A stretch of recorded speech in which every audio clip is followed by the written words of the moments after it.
Hello and good morning, everyone. My name is Alexander Main. I'm a senior at the University of Texas at San Antonio, and today I'm going to be discussing with y'all a topic I'm very familiar with, known as the Eastern Question. The Eastern Question is a broad term that refers to the three world powers of the time, Russia, Great Britain, and France, and how they plan to oversee the slow decay and eventual collapse of the Ottoman Empire to maintain a balance of power amongst themselves. Beginning in late 18th century and lasting until the First World War, the Eastern Question would be prevalent in in these three empires' foreign and domestic affairs. If one of these empires at the time was to achieve any influence over Ottoman territories, their populations, or obtain any of their raw resources, they would be achieving too much power amongst the other nations. Foreign intervention caused by direct military conflicts and wars of diplomacy would begin the slow collapse of the Ottoman Empire. Today we're going to be discussing how the Ottoman Empire faced direct foreign intervention, the emergence of nationalism, and the exploitation of Christianity populations. To discuss such an extremely important global affair that stretches over 155 years in only 10 minutes would be extremely difficult, so we're only going to be discussing 6 of the major interventions as highlighted by red. My goal today is to help you understand how they went from this at their territorial height to the Republic of Turkey we are familiar with today. First, we will begin with the Sixth Russian-Turkish War of 1768. The overall cause of this war was for the Russian Empire to achieve their goal of trying to establish a better military port in the Black Sea and maintain safe trade in the Mediterranean. It was the Ottomans who were the ones who actually declared war by stating that the Russians had aggressive expansionist ideas in the modern-day Ukraine and Crimean Peninsula. They gave an ultimatum for the Russians to remove their puppet ruler and to remove their troops from Poland. What followed was a very decisive victory for Russia, who dominated the outdated Ottoman army and navy. Throughout the entire war, we have direct intervention, as seen with multiple peace proposals by France and Great Britain. Both feared, and rightfully so, that Russia, with Ottoman resources and Ottoman land, would become the new sole global supreme power. The most important outcome of this war was the Treaty of Kusa-Kainarka in 1774. It was the first time in Ottoman history that a foreign power had intervention in its government. The most important things that I want you all to remember from this treaty is Articles 7, 8, and 9. In those treaties, it gives Russia the supreme power and makes them the legal protector of all Ottoman Christian subjects. If Russia felt it had to protect any Christian subject, majority Christian city, or church, they now had the legal right to intervene any way they deemed necessary.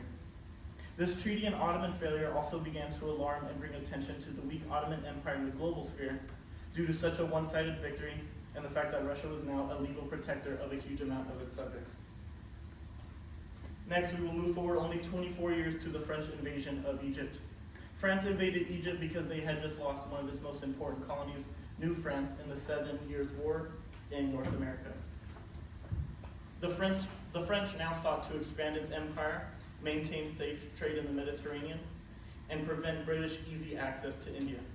Napoleon Bonaparte saw Egypt could be easily taken from the Ottomans and is even quoted saying, "The time is not far away that we will feel that in order to truly destroy England, we must take Egypt, the vast Ottoman Empire which dies every day. Its capture means that we can protect our commerce with the Levant." The French saw the Ottoman decline as one that was accelerating and decided that it was imperative to prevent the Russians and the British from any attempt to usurp Ottoman territories. Their 3-year occupation would eventually end in a military failure. However, their social and cultural implications would have the most consequences for the Ottomans. Western education, medicine, science, and even the introduction of the printing press were all very new to this traditional society. In hindsight, many Islamic scholars and intellectuals at this time, shortly after French withdrawal, grew to have more positive attitudes of the French while growing more negative feelings towards the Ottomans. This would eventually lead to a mass wave of Egyptian nationalism, and the Egyptians would have a successful war and secede in the 1830s. Next, it would be impossible to understand the Greek War of Independence without first understanding its religious context and the Balkan region's relationship to the Ottoman Empire. In 1453, Ottoman Sultan Mehmed II had fulfilled the near millennium-long Muslim conquest goal of entering Europe by capturing the holy city of Constantinople from the Byzantium Empire.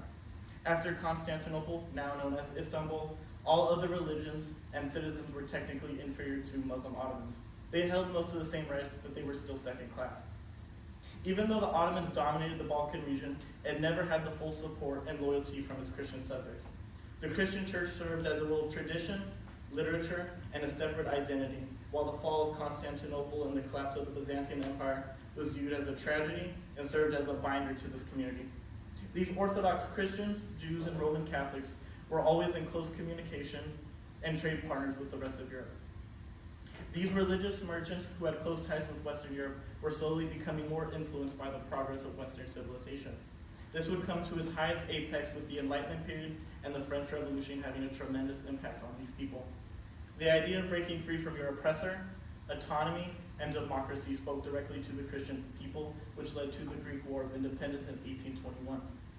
A bloody revolution broke out in 1821 in the Greek peninsula, and Russia, Great Britain, and France rushed to protect the Christian people after the public hanging of the patriarch of the Greek Orthodox Church in Istanbul. Russia was, after all, the legal protector of all Ottoman Christians and saw this as an assault on Christians everywhere. Great Britain and France faced public pressure to protect the Christians and began declaring public support for the Greeks. The Russians generously supported migration of the Greek people to southern Russia, gave tax exemptions, and immense land grants in southern Russia. The British got involved to oversee that Russia did not annex even more Ottoman territory. And here's British Foreign Secretary George Canning at the time saying, "The intervention of Britain is a must, because in one bite Russia would gobble Greece, then Anatolia in the next bite." The French got directly involved to, of course, maintain that they had safe trade in the Mediterranean. The three powers began peace talks and decided to form a triple alliance as agreed upon by the Treaty of London in 1827. After about 2 more years of fighting, eventually they were successful, along with the Greeks, and defeated the weak Ottomans. The Ottomans, now defeated, signed the Treaty of Adrianople of 1829 and formally recognized the independence of the Kingdom of Greece. If not for the direct foreign intervention by the Triple Alliance, the Greek Revolution most likely would have failed. Next, we have the Crimean War of 1853. The newly French Roman Catholic Emperor Louis Napoleon Bonaparte had just gained power by way of coup d'etat in 1851. In hopes to restore France to his former glory, and facing public pressure from the Roman Catholics who helped put him in power, issued an ultimatum to the Ottomans declaring that they were to now be the legal protector of all Ottoman Catholics, as well as have legal control of Jerusalem. They sent a massive navy fleet to the Black Sea to intimidate the Ottomans, and the Ottomans caved. The Russians, who were after all the legal protector of all Ottoman Christians and advocated for Christian orthodoxy, saw this as a direct violation of the Treaty of Kusak-Kainarka and invaded modern-day Romania. They did this simply because they could and saw this as an opportunity to annex more Ottoman lands and resources. To prevent even more Russian annexation of Ottoman lands, the British and French tried their best to tame imperialist Russia and ensure a balance of power in the world. In a private letter, Russian Tsar Nicholas I issued to a British diplomat, "Turkey seems to be falling to pieces, and the fall will be a great misfortune. It is very important that England and Russia should come to a perfectly good understanding, and that neither should take any decisive step of which the other is not apprised. We have a sick man in our hands, a man gravely ill. It will be a great misfortune if one of these days he slips through our hands, especially before the necessary arrangements are made." Eventually, a French-British Ottoman alliance was signed in the Treaty of Paris of 1856 and defeated the Russians. In the Treaty of Paris, they set pre-war boundaries back, and it's important to note that in Article 8 of this treaty, to prevent further annexation of future Ottoman territories, none of the signing powers could intervene in Turkish affairs or invade without consulting the other nations first. In the remaining years of the Ottoman Empire, their territories in the Levant, Balkans, and North Africa would slowly be stripped away and either added to the main European powers or new independent nations were formed.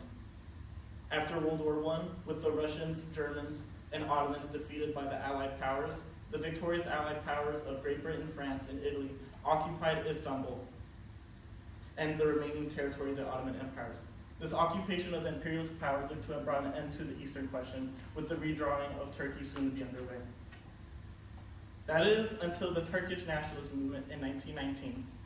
They sought to declare their own independence as the Republic of Turkey and establish a country of proud Muslim Turks free of foreign and Western occupation. The Turkish nationalist movement was eventually successful with the Treaty of Lausanne and guaranteed the Treaty and Republic of Turkey. This treaty fully guaranteed the sovereignty and recognition of the Republic of Turkey, as the legal successor to the Ottoman Empire. Now, I know what you're thinking. That was a lot of information, and why is any of this important? Why does it matter? Well, Stop. If you have like 1 sentence to just put up, that's fine, but other than that, we just move on. the Eastern question shows a significant role in which religion and nationalism plays amongst nations. Thank you.